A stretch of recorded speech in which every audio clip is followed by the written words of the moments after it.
সাধারণ মানুষকে এটা উপলব্ধি করানো যে দেখো সংবিধান তোমাদের সমান অধিকার দিচ্ছে।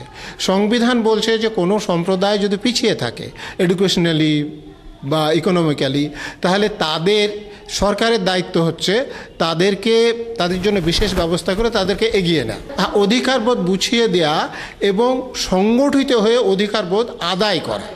আমি বলছি যে কিছু সংখ্যক, ধরুন যে আমাদের বাঙালি মুসলমানের কথা যদি বলেন, তাহলে যে শাসক দলে বা বিরোধী দলেও কিছু এমএলএ আছে, কিন্তু তারা নিজেদের কথা, সম্প্রদায়ের কথা বলতে পারেন না।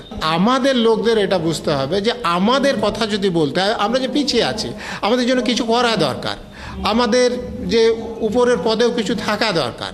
যেমন বলছি শিডিউল কাস্ট শিডিউল ট্রাস্টদের কথা বললাম, আপনি একজন মন্ত্রী দেখান যিনি গুরুত্বপূর্ণ পদে আছেন, অথচ যোগ্য লোক নেই তা নয়, কিন্তু সেখানে করা হয় না কেন?